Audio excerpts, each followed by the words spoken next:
नमस्कार दोस्तों, Russia Ukraine के वॉर में एक नया अपडेट आया है। नया अपडेट ये है कि देखो, जब हम इस वॉर को ऊपर से देख रहे थे, जब स्टार्ट हुआ था, जब एक तरफ रशिया था, दूसरी तरफ यूक्रेन था, दोनों डायरेक्टली इस पूरे कॉन्फ्लिक्ट के अंदर में थे और यूक्रेन को पीछे से सारी western countries with aids with weapons support कर रही थी। बट अभी प्रीवियस 2-3 महीनों में आपने देखा होगा कि फ्रांस की जो है इस पूरे कॉन्फ्लिक्ट के अंदर में एक अजीब सी एक्टिवनेस आ गई है। एक्टिवनेस तब से आई है जब से फ्रांस ने अपनी मर्सेनरीज को यूक्रेन के अंदर में भेजा है। अब जैसे ही फ्रांस ने अपनी मर्सेनरीज को यूक्रेन के अंदर में भेजा तो प्रेसिडेंट पुतिन का वहां से एकदम धमकी आई फ्रांस के लिए कि फ्रांस को सीरियस कॉन्सिक्वेंसेस देखने पड़ सकते हैं इन सारी चीज़ों के लिए।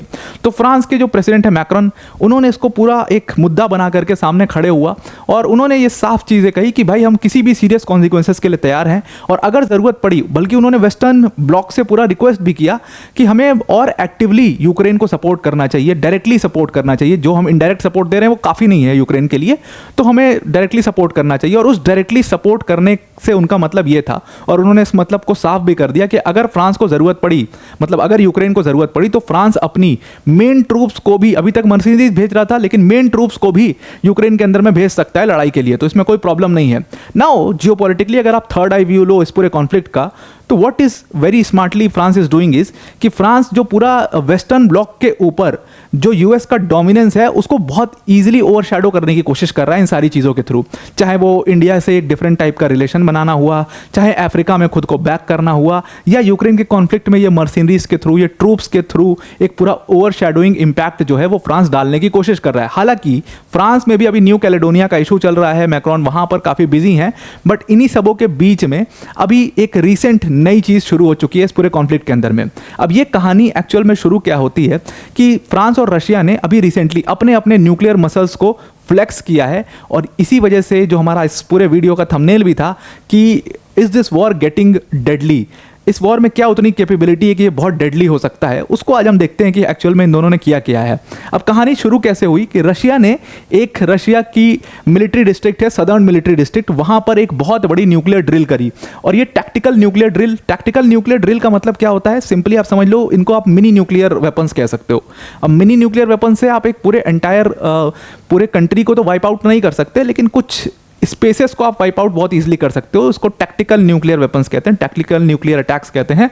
और इसी टैक्टिकल न्यूक्लियर वेपन का उन्होंने अभी रिसेंटली एक ड्रिल किया। अब ये ड्रिल एग्जैक्टली कहाँ किया, ये जैसा कि मैंने आपको बताया, सदर्न मिलिट्री डिस्ट्रिक्ट जो है रशिया की, वहां पर ये ड्रिल एग्जैक्टली किया गया।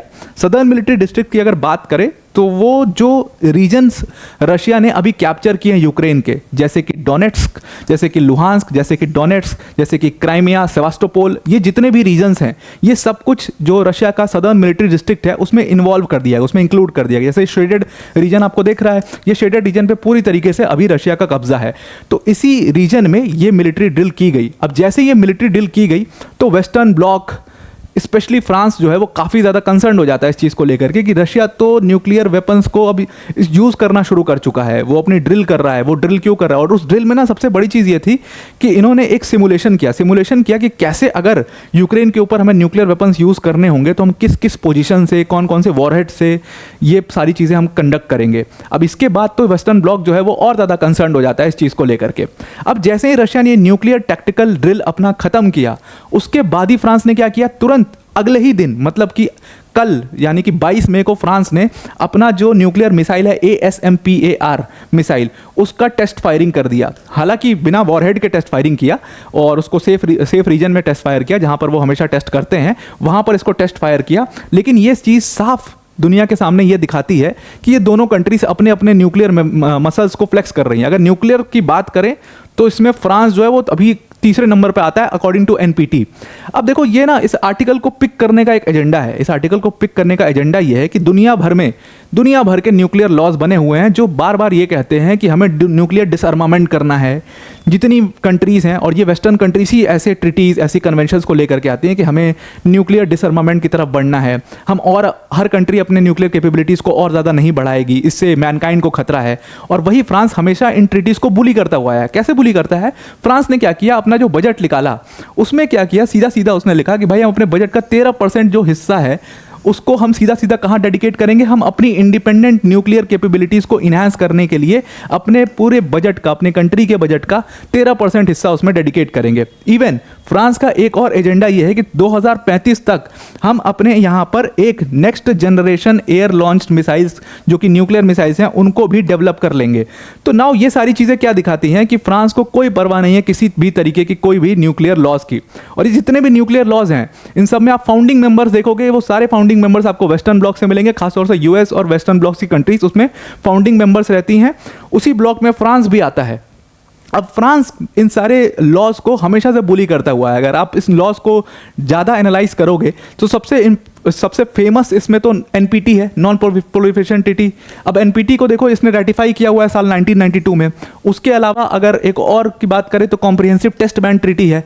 कॉम्प्रिहेंसिव टेस्ट बैन ट्रीटी को साइन और रेटिफाई 1996 में साइन किया, 1998 में रेटिफाई किया। उसके बाद और फेमस ट्रीटीज़ की, कन्वेंशंस की बात करें तो CWC यानी कि केमिकल वेपन्स कन्वेंशन, जो कि बहुत बड़ा एक बाइंडिंग लॉ माना जाता है न्यूक्लियर डिसआर्मामेंट की तरफ, उसको इसने रेटिफाई किया हुआ है आपका 1995 में, और 1993 में इसको साइन किया हुआ है। उसके साथ बायोलॉजिकल वेपन्स कन्वेंशन BWC, इसको भी रेटिफाई किया है 1984 में। दुनिया भर के लॉज, दुनिया भर के कन्वेंशन ट्रीटीज में इसने साइन भी किया है, कईयों में रेटिफाई भी किया है, और उसके बाद भी ये अपने न्यूक्लियर वेपन्स को टेस्ट फायर कर रहे हैं। अब इनसे ये जब सवाल पूछा जाएगा, अब जो ये वेस्टर्न कंट्रीज़ हैं, ये पूरा आर्टिकल ना इनकी हिपोक्रेसी को डिपेक्ट करता है कि ये दूसरी कंट्रीज़ को कहते हैं, ईरान को कहते हैं भाई न्यूक्लियर वेपन डेवलप मत करो, इजराइल को न्यूक्लियर वेपन की सारी टेक्निक खुद इन्होंने दे दी। उसके बाद ये हर कंट्री को जो इनकी ब्लॉक से बाहर है उसको ये रोकते हैं न्यूक्लियर वेपन्स डेवलप करने के लिए, क्योंकि वो ज़्यादा स्ट्रांग हो जाएंगी।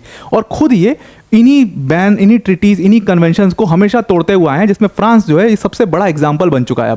अब फ्रांस ने इसका जवाब देते हुए कहा कि भाई रशिया ने भी तो न्यूक्लियर टैक्टिकल ड्रिल की, तो जो फ्रांस ने अपना टेस्ट फायर किया है न्यूक्लियर का, वो बेसिकली न्यूक्लियर डिटरेंस है। मतलब हम रशिया को डरा रहे हैं एक तरीके से कि आप अगर कुछ भी ऐसा सोचते हो, ऐसा करने का ख्याल भी लाते हो, तो फ्रांस के पास भी न्यूक्लियर्स हैं और वो भी इसमें न्यूक्लियर अटैक कर सकता है आपके ऊपर में। तो ये हमारे एक तरीके से डिटरेंस हम क्रिएट कर रहे हैं। एक तो बयान ये आया, दूसरा बयान इस दूसरी तरफ ये आया कि भाई ये जो हमने टेस्ट फायर किया है, बिना वॉरहेड के फायर किया है, इसका कोई खतरा नहीं है। दूसरी चीज़ ये है इसमें कि ये हमने बहुत पहले से प्लान किया था। ऐसा नहीं है कि रशिया ने न्यूक्लियर ड्रिल करी उसके बाद हमने ये टेस्ट फायर किया। तो ये दोनों बातें कह गए इसमें। तो लेकिन आप समझ सकते हो कि जियोपॉलिटिक्स के अंदर में one thing leads to another, और अब ये वॉर में अब पूरी तरीके से एक मतलब न्यूक्लियर फ्लेक्सिंग चल रही है दोनों कंट्रीज़ में। और यहाँ पर अगर यूएस की भी इन्वॉल्वमेंट हो जाएगी तो ये वॉर और ज़्यादा डेडली हो जाएगा। तो ऐसी चीज़ों को रोकना चाहिए, क्योंकि ये सारी चीज़ें जो है वो एट लास्ट मैनकाइंड के लिए बहुत ज़्यादा खतरा है। तो रशिया ने न्यूक्लियर ड्रिल करी, फ्रांस ने उसके ऊपर टेस्ट फायर कर दिया। अब देखते हैं फिर रशिया इसको कैसे वापस से रिकाउंटर करता है। तो अभी चीज़ें क्या चल रही हैं कि रशिया एक स्टेप ले रहा है, उधर से एक स्टेप लिया जा रहा है, फिर रशिया दूसरा स्टेप ले रहा है, फिर उधर से दूसरा स्टेप, मतलब एक चीज़ हो रही है, एक इंसिडेंट हो रहा है, उसको काउंटर किया जा रहा है दूसरी तरफ से, फिर दूसरा इंसिडेंट हो रहा है, फिर उसको काउंटर किया जा रहा है। तो यही सारी चीज़ें अब रशिया और यूक्रेन के वॉर में यही सारी चीज़ें चल रही है। तो इस आर्टिकल को पिक करने का मेरा मेजर एजेंडा ये था कि जो वेस्टर्न कंट्रीज़ हैं actually they are more dangerous for the mankind. मुझे ऐसा लगता, देखो सबसे आज तक वर्ल्ड वॉर 2 में एटम बॉम्ब का यूज़ किया गया था, उसके बाद अभी तक कुछ ऐसा यूज़ नहीं किया गया, किसी मेजर वॉर में ऐसे एटम बॉम्ब्स का यूज़ नहीं किया गया है। और किसने यूज़ किया था? यूएस ने यूज़ किया था। सारे कन्वेंशन, सारी ट्रीटीज आपने बनाई, टेस्ट फायरिंग आप करते हो, सारी चीज़ें आप करते हो। न्यूक्लियर डिसआर्मामेंट की बात हो रही है एक तरफ, ये सारी ट्रीटीज चीख चीख के बोल रही हैं कि न्यूक्लियर डिसआर्मामेंट की तरफ बढ़ो, और आप अपने मिलिट्री बजट का 13% हिस्सा अपनी न्यूक्लियर कैपेबिलिटीज़ को इन्हांस करने के लिए लगा रहे हो। इवन जो एनपीटी की वेबसाइट है ऑफिशियल, उसमें साफ साफ लिखा हुआ है कि फ्रांस जो है वो तो सिर्फ डिटरेंस के लिए काम कर रहा है। फ्रांस की कोई गलती नहीं है इसमें, फ्रांस सिर्फ एक डिटरेंस क्रिएट कर रहा है। अच्छा जी, फ्रांस अगर डिटरेंस क्रिएट कर रहा है तो वो भी तो न्यूक्लियर टैक्टिकल ड्रिल ही कर रहा है रशिया, तो वो भी डिटरेंस क्रिएट कर रहा है कि भाई कोई उसके ऊपर न्यूक्लियर अटैक ना कर दे।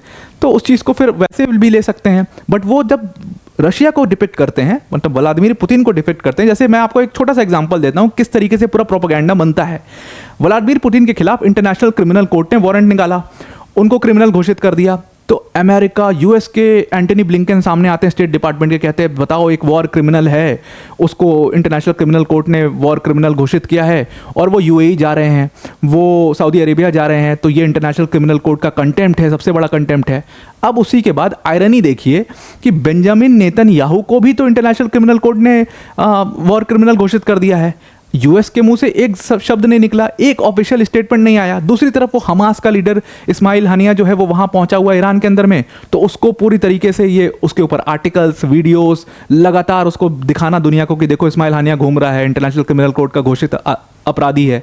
तो घोषित अपराधी तो बेंजामिन नेतन्याहू भी हो चुके हैं, अब उनके खिलाफ स्टेटमेंट क्यों नहीं आया? तो ये टोटल वेस्टर्न ब्लॉक की ना हिपोक्रेसी है जो हम इन सारी चीज़ों के माध्यम से, इन आर्टिकल्स के माध्यम से आप तक पहुंच रही है ये सारी चीज़ें। और ये ना आप जियोपॉलिटिक्स के अंदर में समझने वाली बात है कि यूएस का जो डोमिनेंस है वेस्टर्न ब्लॉक से, उसको सिर्फ और सिर्फ दूसरा ब्लॉक ओवरशैडो करने की कोशिश नहीं कर रहा है। उसके अपने ब्लॉक में जो कंट्रीज हैं जैसे कि फ्रांस, वो उसको बहुत अच्छे से ओवरशैडो करने की कोशिश कर रही हैं। सच में यूएस अगर ऐसे ही फॉरेन पॉलिसीज चलती रही और डोनाल्ड ट्रंप नहीं आए और मतलब जो बाइडेन इस इलेक्शन को अगर जीत जाते हैं तो जो बाइडेन की जो पॉलिसीज़ हैं वो इस तरीके से ही रहेंगी। और उसके बाद यूएस का सच में जो रेलेवेंस है मिडिल ईस्ट के अंदर में, जो रेलेवेंस है लार्जली वेस्टर्न यूरोप में, वो सब इसी तरीके से ओवरशैडोड हो जाएगा दूसरी कंट्रीज के द्वारा। तो आई होप आपको ये पूरा आर्टिकल समझ में आ गया होगा। वीडियो को एंड करने से पहले अनअकैडमी टीम की तरफ से एक छोटी सी अनाउंसमेंट है। देखो अनअकैडमी टीम ने ना इस बार साल 2023 के जो यूपीएससी सीएससी का रिजल्ट आया उसमें 300 से भी ज़्यादा सिलेक्शंस दिए,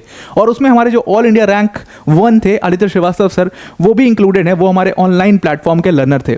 तो अनअकैडमी टीम की जो ये सक्सेस है इसको हम अपनी ऑडियंस के साथ मिल करके सेलिब्रेट करना चाहते हैं, और इसीलिए हमने जो 15 मंथ्स का यूपीएससी सीएससी का कोर्स फीस है उसमें सबसे बड़ा प्राइस ड्रॉप किया है और उसको सिर्फ और सिर्फ 29,999 कर दिया। अब ये प्राइस आपके लिए काफ़ी अफोर्डेबल है, और सिर्फ अफोर्डेबल ही नहीं है बल्कि इसमें आपको प्रीलिम्स मेंस इंटरव्यू पूरी प्रिपरेशन करवाई जाएगी। जो टॉप एजुकेटर्स हैं इंडिया के वो सारे अनअकैडमी के पास हैं, वो सारे टॉप एजुकेटर्स आपको इतनी फीस में पढ़ा रहे होंगे। तो इस ऑफर को ग्रैब कर लीजिए, जहां पर यूज कोड का ऑप्शन आएगा, सिंपली आपको यूज करना है APYT कैप्स में और 10 APYT 10 यूज करिएगा, आपको ये डिस्काउंटेड प्राइस वहां पर शो होने लगेगा। तो आई होप आपको ये आर्टिकल समझ में आ गया होगा, पूरी वेस्टर्न ब्लॉक की हिपोक्रेसी इस पूरे आर्टिकल के थ्रू समझ में आ गई होगी। तो आज के लिए इतना ही, thank you and have a nice day.